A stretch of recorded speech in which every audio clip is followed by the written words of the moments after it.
But सबसे बड़ी बात यह है कि इतने लोग इस इंडिकेटर का यूज कर रहे हैं, बट इनमें से मोस्ट ऑफ द ट्रेडर्स जो हैं वो इसका गलत इस्तेमाल कर रहे हैं। अब इसी नॉलेज के बेसिस पे ना मैं आपको रियल यूज समझाता हूं और ये बताता हूं कि लोग गलतियां कहां कर रहे हैं आरएसआई में।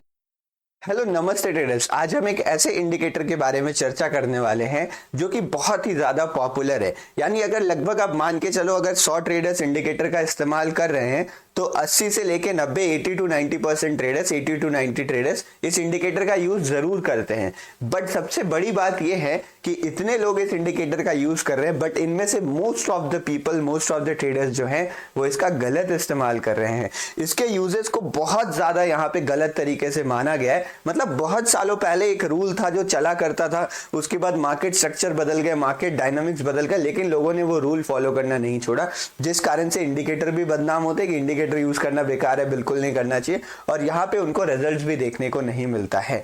तो आज हम इसी इंडिकेटर का एक बड़ा ही जबरदस्त यूज देखेंगे जो बाकी सारी यूजेस से हटके है। तो मैं आपको इसको यूज करने का अलग तरीका बताऊंगा जो अभी 2024, 25, 26 के मार्केट्स में काम आने वाला है। तो चलिए बिना किसी देरी के आगे बढ़ते हैं और समझते हैं रिलेटिव स्ट्रेंथ इंडेक्स को कंप्लीटली। यहाँ पे बेसिक से लेके एडवांस एवरीथिंग इस इंडिकेटर के बारे में डिस्कस करने वाले हैं। तो ये वीडियो बहुत ही ज्यादा प्रिसाइज टू द पॉइंट रहने वाली है, कोई भी पॉइंट स्किप मत करिएगा। अगर अच्छी लगेगी तो लाइक, शेयर, सब्सक्राइब जरूर कर दीजिएगा। Let's begin the video. नमस्ते, मेरा नाम है शिवम, मैं आप सभी का स्वागत करता हूं एफटीएस पर। तो इससे पहले हम इस इंडिकेटर में डीप डाइव करें, मैं आपको बेसिक से थोड़ा स्टार्ट करवाना चाहूंगा। बेसिक्स बिल्कुल भी बोरिंग नहीं होने वाले, मुझे पता है आप लोग को इस इंडिकेटर के बारे में पहले से थोड़ी थोड़ी नॉलेज होगी, बट बेसिक्स कवर करना बहुत जरूरी है ताकि आगे का हम फंडामेंटल स्टार्ट कर सके।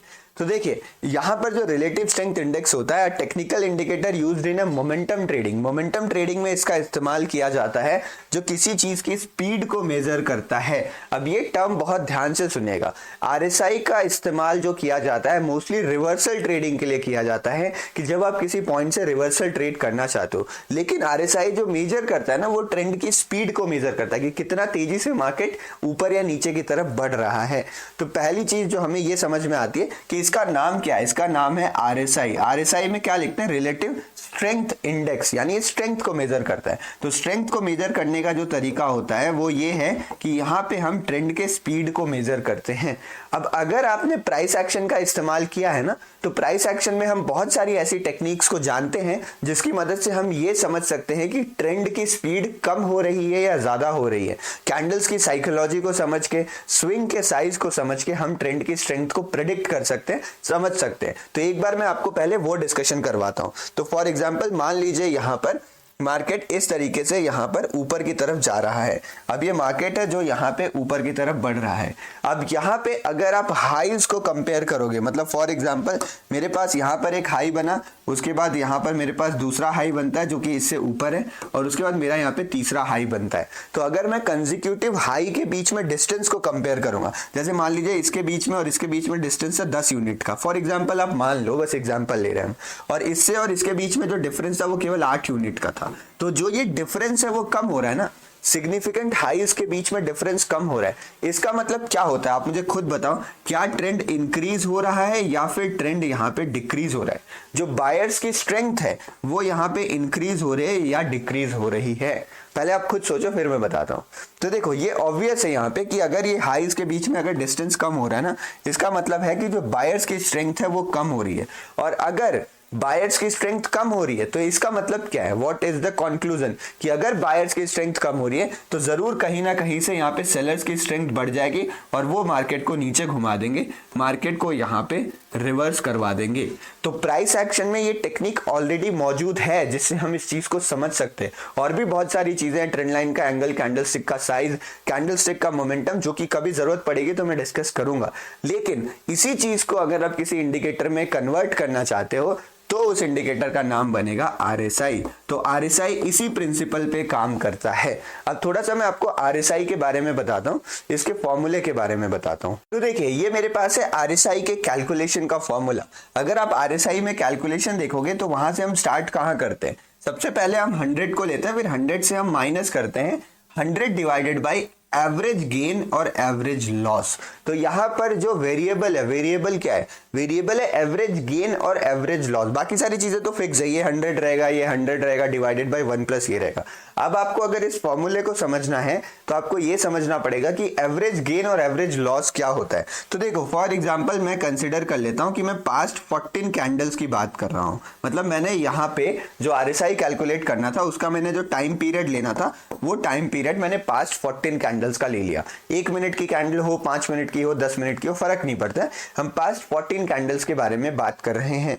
तो ये जो 14 कैंडल्स थी ना, इसमें आप मान लो कि 10 कैंडल ऊपर की तरफ गई थी, 10 कैंडल थी जिनका कलर यहाँ पे ग्रीन बना था, और जो बाकी बची हुई 4 कैंडल थी वो नीचे की तरफ गई थी, उनका कलर यहाँ पे रेड था।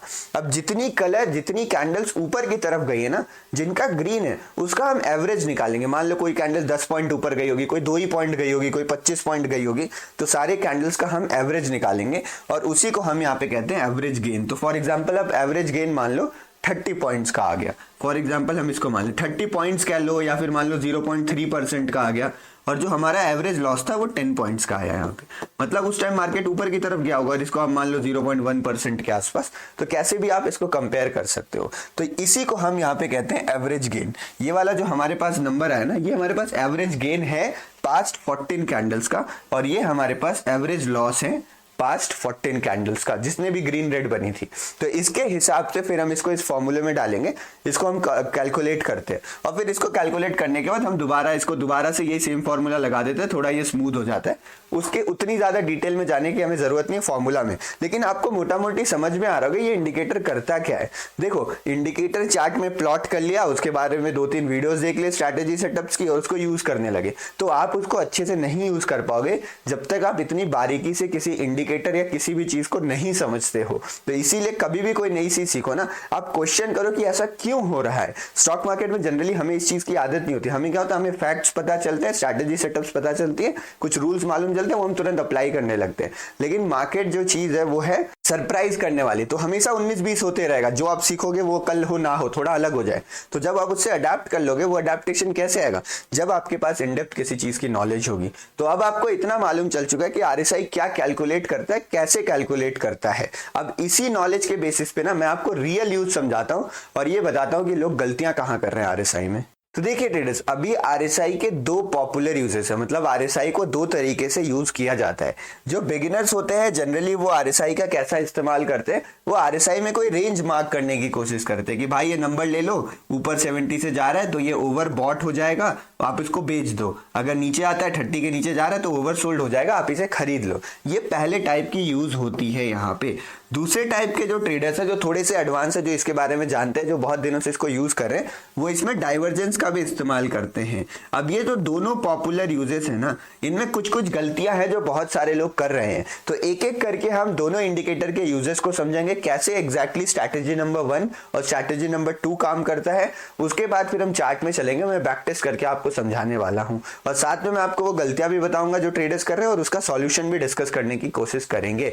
सो let's move on to chart और एक बार चीजें हम डिस्कस करते हैं। तो यहाँ पर मैंने निफ्टी बैंक के 5 मिनट का चार्ट ओपन कर लिया है। सबसे पहले मैं आपको ये बताता हूँ कि इसमें इंडिकेटर हमें लगाना कैसे। तो बेसिकली आपको यहाँ पे क्लिक करना है और आपको यहाँ पे सर्च करना है आरएसआई। अगर आप यहाँ पे आरएसआई टाइप करेंगे, आरएसआई सर्च करेंगे, तो आपके पास यहाँ पर इंडेक्स आ जाएगा, रिलेटिव स्ट्रेंथ इंडेक्स। ये वाला आपको इंडिकेटर अपने चार्ट में लगा लेना है।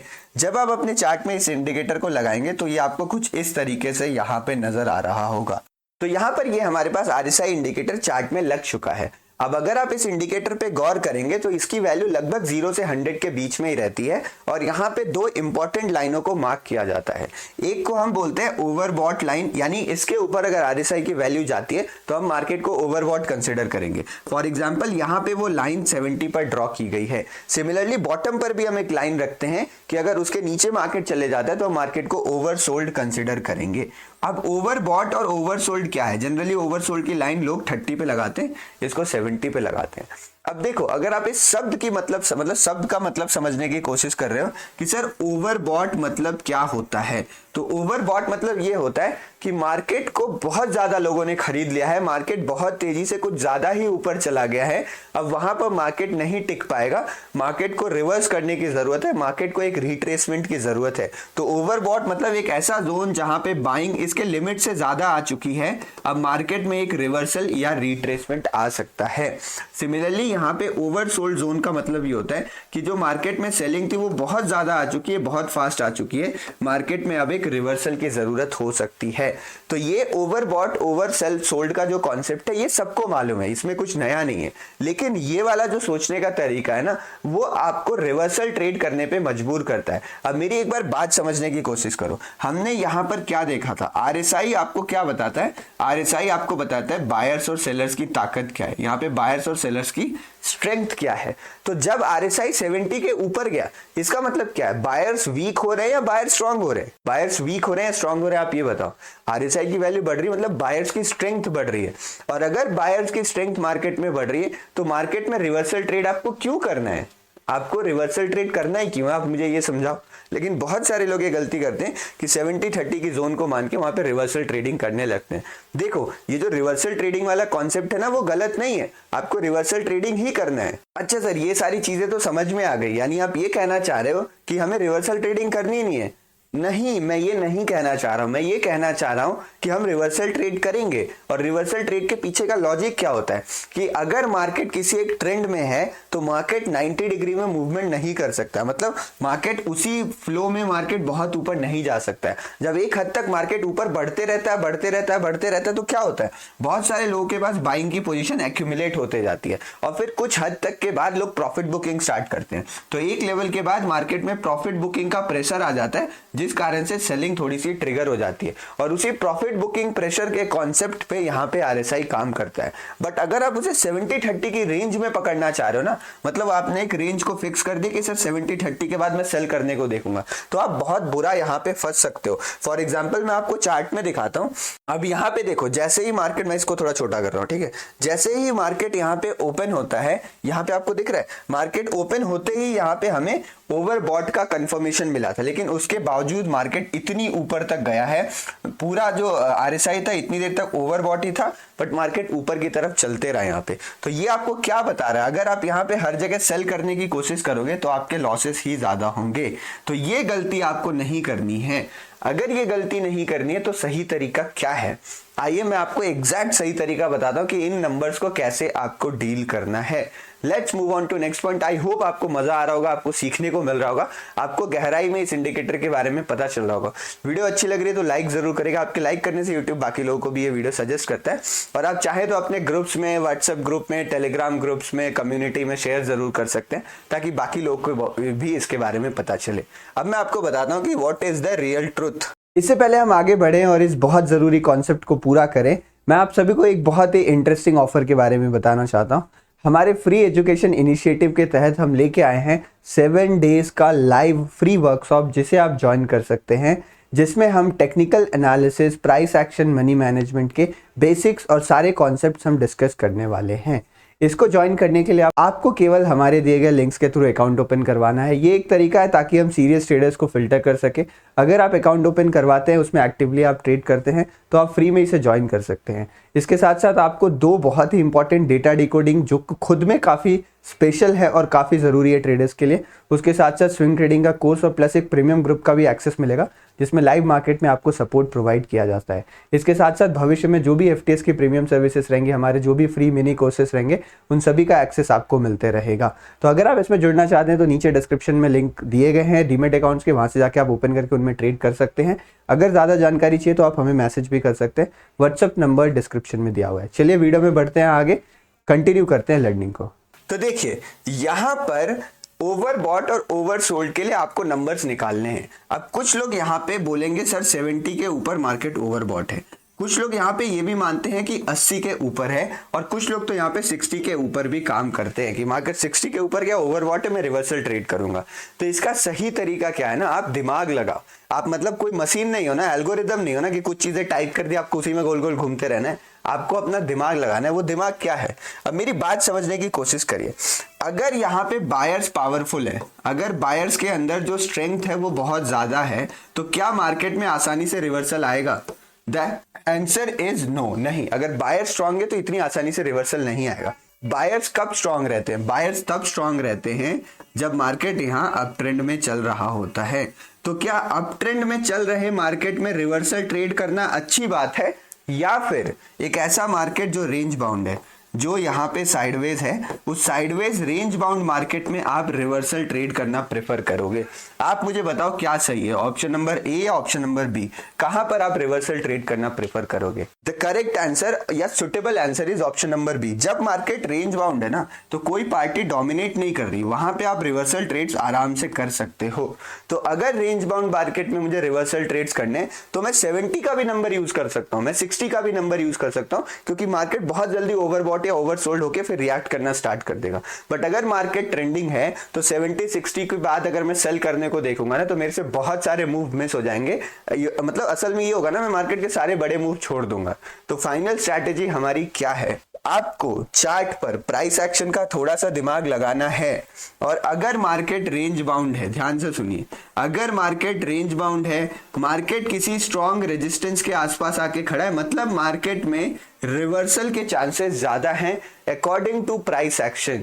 इंडिकेटर क्यों बदनाम है आपको पता है? इंडिकेटर इसलिए बदनाम है ना, क्योंकि इंडिकेटर लोगों को हैंडीकैप कर देता है, और लोग उससे उस पर मतलब इतना ज्यादा डिपेंडेंट हो जाते हैं ना, अपना दिमाग लगाना बंद कर देते हैं। अगर आप दिमाग लगाओगे चार्ट के साथ, थोड़ी सी अपनी इंट्यूटिव फीलिंग्स को, जो भी आप डिस्क्रिशनरी चार्ट के बारे में प्लान कर सकते हो, एनालाइज कर सकते हो, उसके साथ अगर आप ऐड करोगे ना, तो indicators are very good tool, जो आपको मार्केट में एक डायरेक्शन प्रोवाइड करता है, आपको मतलब एक रास्ते से स्टिक रखता है। लेकिन जो ब्लाइंडली इसको ट्रेड करते हैं ना, उनको कुछ नहीं होने वाला। इतनी इजी ट्रेडिंग नहीं है कि आप इंडिकेटर पकड़ के सिग्नल निकाल के ट्रेड कर लोगे, आपका पैसा बन जाएगा।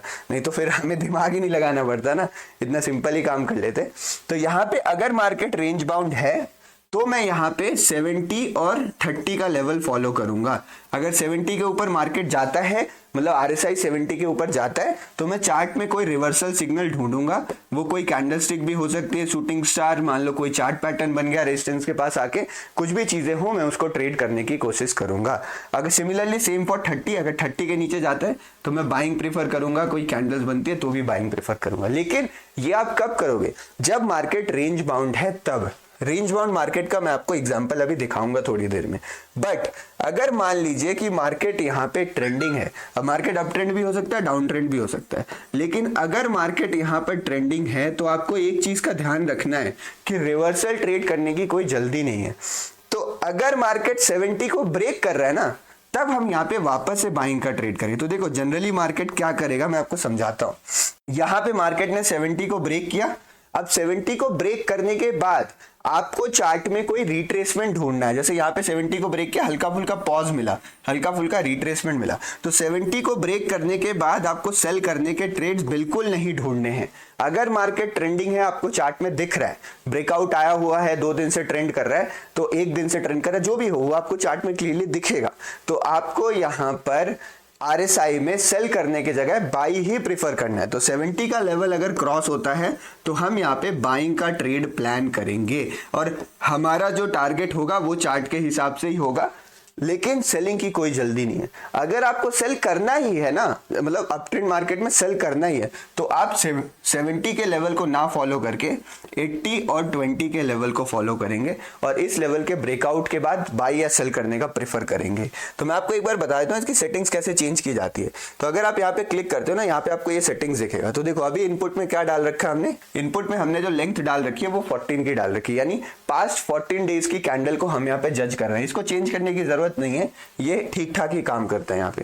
बाकी अगर आप स्टाइल में जाओगे तो यहाँ से आप चेंज कर सकते हो, इसको 70 से मैं यहाँ पे 80 कर लूंगा अगर मार्केट ट्रेंडिंग है तो, और जो 70 का ब्रेकआउट है उसके बाद मैं बाइंग का प्लान करूंगा, मुझे रिवर्सल यहाँ पे नहीं लेना है। तो यही चीज जो है हम गलत करते हैं अभी, मतलब हम हमेशा हर सिचुएशन में एक ही चीज को लगाने की कोशिश कर रहे हैं। तो इस तरीके से 70, और इसको भी आप यहाँ पे चेंज कर सकते हो अपनी जरूरत के हिसाब से। तो आई होप अब आपको समझ में आएगा कि डिफरेंट मार्केट्स में कैसे हम बिहेव करते हैं। तो फॉर एग्जांपल मैं इसको यहाँ पे 70 ही कर देता हूँ अभी, और थोड़ा हम चार्ट में बैक टेस्ट करने की कोशिश करते हैं। तो फॉर एग्जांपल आप ये देख रहे हो मार्केट यहाँ पे कंप्लीटली साइडवेज था। यहाँ पे मैं आपको दिखाता हूँ, मार्केट एक रेंज के अंदर फंसा हुआ था, एक रेजिस्टेंस के आसपास मार्केट फंसा हुआ था। तो इस कंडीशन में अगर 70 की लाइन ब्रेक होती है तो मार्केट में आपको एक रिवर्सल देखने को मिलता है, मतलब रेंज बाउंड मार्केट है, कोई पार्टी स्ट्रांग नहीं है, आपको 70 ब्रेकआउट के बाद रिवर्सल ट्रेड्स की प्लानिंग कर लेनी चाहिए। सेम इधर भी इसी केस में हो रहा था, मार्केट साइडवेज ही था, रेजिस्टेंस के आसपास था। तो कभी भी मार्केट अगर आपको रेजिस्टेंस के आसपास लग रहा है तो 70 ब्रेकआउट के बाद हम रिवर्सल ट्रेड कर सकते हैं। ऐसे मान लो रेंज बाउंड मार्केट है, इस रेंज बाउंड मार्केट में देखो मार्केट जैसे ही 70 को क्रॉस करता है आपको इमीडिएट यहाँ पे रिवर्सल देखने को मिलता है। बट अगर आपको कोई डायरेक्शनल मार्केट मिल जाएगा वहां पे आप फंस जाओगे। फॉर एग्जांपल आप इस कंडीशन को यहाँ पे देखिए, ये नीचे वाला केस है बट यहाँ पर आपको एक क्लियरली विजिबल होगा, यहाँ से मार्केट नीचे की तरफ जा रहा था, ऑलमोस्ट मार्केट 30 के आसपास पहुंच चुका था लेकिन कोई रिवर्सल नहीं है। फिर मार्केट फॉल किया, यहाँ पे मार्केट फिर 30 के आसपास गया, थोड़ा सा रिवर्सल के बाद फिर उन्होंने डाउन ट्रेंड को कंटिन्यू किया है। तो अगर मार्केट जैसे देखो ये फास्ट मोमेंटम है यहाँ पे, तो इस जगह पे तो ये वाला स्ट्रैटेजी काफी बढ़िया से काम कर गई। क्योंकि जो डायरेक्शनल मूव देखो, अब थोड़ी सी बारीकी समझने की कोशिश करना, यहाँ पे मार्केट जैसे ही 70 के ऊपर जाता है आपको एक बहुत शार्प रिवर्सल देखने को मिलता है। तो आप बोलोगे सर ये तो फास्ट मोमेंटम आया हुआ है, तो फास्ट मोमेंटम के बाद 70 को तो नहीं देखना है हमें, लेकिन ये मार्केट नीचे गिर रहा था, this was a falling market, ये नीचे गिर रहा था। नीचे गिरता हुआ मार्केट में अगर मार्केट ऊपर की तरफ बढ़ रहा है तो क्या बायर स्ट्रांग है या वीक है, आप मुझे ये बताओ। अगर डाउन ट्रेंड की मार्केट रहती है तो डाउन ट्रेंड के मार्केट में हमेशा सेलर्स जो हैं वो स्ट्रांग रहते हैं। तो एक वीक मार्केट में, जो बायर्स के लिए कमजोर मार्केट है ना, तो एक वीक मार्केट में अगर बायर 70 की लाइन को क्रॉस कर रहे हैं तो भी वहां से रिवर्सल आने का चांसेस जो था वो होता है। तो इस चीज को भी आप यहाँ पे ध्यान दे सकते हो। लेकिन बाकी ये सारी चीजें देख लो आप, यहाँ पे मार्केट क्या था, डाउन ट्रेंड में गिर रहा था, मार्केट ने यहाँ पे सुबह खुलते ही मार्केट ने आपको ओवर सोल्ड का सिग्नल दिया था, लेकिन उसके बाद भी मार्केट फटाफट पूरे दिन भर नीचे की तरफ गिरते रहा। तो आई होप इस वीडियो में आपको ये क्लियर हो गया होगा कि आपको RSI में कौन सा लेवल फॉलो करने की जरूरत है, कब आपको यहाँ पे ब्रेकआउट की प्लानिंग करनी है, कब आपको यहाँ पे रिवर्सल की प्लानिंग करनी है। तो अगर आपको ट्रेंडिंग मार्केट दिख रहा है ना, तो आप कैसे ट्रेड करोगे, यहाँ पे आपको 30 के क्रॉस होने का सिग्नल मिला, आप फिर एक रिट्रेसमेंट का वेट करोगे, आप फिर सेल करने को देखोगे। मतलब अगर मार्केट यहाँ पे रेंज बाउंड है तो हम रिवर्सल की प्लानिंग करेंगे। अगर मार्केट में वो पार्टी वीक है, फॉर एग्जांपल बायर्स वीक है और फिर 70 को क्रॉस कर रहे हैं, तो भी हम रिवर्सल की प्लानिंग कर लेंगे। बट अगर जो पार्टी स्ट्रांग है उसके फेवर में मार्केट मूव करना चाह रहा है तो ओवरसोल्ड ओवरबॉट सिग्नल को हम इग्नोर करेंगे, और कोई भी यहाँ पे पुलबैक अगर आता है मतलब बाय ऑन डिप्स या सेल ऑन राइज की हम प्लानिंग करेंगे। आई होप आपको RSI अब समझ में आ गया होगा। अभी मुझे एक और भी एडवांस चीज डिस्कस करनी है, जो है RSI डाइवर्जेंस। डाइवर्जेंस मैं आपको इस वीडियो में नहीं बताऊंगा क्योंकि ये वीडियो काफी लंबी हो जा रही है, बट अगर इस वीडियो में आपका रिएक्शन अच्छा रहता है, आप लोगों ने इस वीडियो को मतलब सराहा है, देखा है, कमेंट अच्छा किया है, तो मतलब आप लोग का इंटरेस्ट होना चाहिए, तभी मैं मेहनत कर पाऊंगा। इन वीडियो को बनाने में, डिजाइन करने में बहुत ज्यादा टाइम लगता है, थंबनेल वगैरह, मतलब पूरा एक दिन चले जाता है एक वीडियो के पीछे। तो उतनी मेहनत का फल मिलेगा या नहीं वो आप लोग पे डिपेंड करेगा। आप लोग इसको सीख रहे हो, समझ रहे हो, आपको पसंद आ रहा है नहीं आ रहा है। तो अगर आपके रिएक्शंस अच्छे रहते हैं तो मैं डाइवर्जेंस पे भी वीडियो ले आऊंगा। बिलीव मी, डाइवर्जेंस इससे भी ज्यादा खतरनाक टेक्निक है RSI को ट्रेड करने की। मतलब आप मास्टर बन जाओगे RSI में, इतना ज्यादा आपको कॉन्फिडेंस आ जाएगा कि मतलब RSI से आप मार्केट डिकोड कर लोगे। इंडिकेटर में इतनी भी पावर होती है, बट आपको दिमाग लगाना पड़ेगा। नॉर्मल मतलब चीजें सिंपल ही काम करती है, बट सिंपल चीजें अलग तरीके से काम करती है मार्केट में, ये आपको ध्यान रखना है। तो अभी इस वीडियो को यहीं पर अंत करते हैं। मैंने आपको यहाँ पर समरी बता देते, मैंने आपको यहाँ पर RSI के बारे में बेसिक्स बताया। बेसिक्स के बाद हमने ये देखा कि RSI की यूजेस बेसिकली लोग कैसे करते हैं, फिर हमने इसका असली तरीका समझा कि हमें किसी एक चीज पे फिक्स्ड रिजिड नहीं रहना है। According to market structure RSI की यूजेस जो है वो चेंज होती रहती हैं। चलिए यहीं पे करते हैं वीडियो को बंद, मिलते हैं ऐसी किसी अगली नॉलेजेबल वीडियो में। जुड़ने के लिए, वीडियो देखने के लिए बहुत बहुत धन्यवाद। जय हिंद।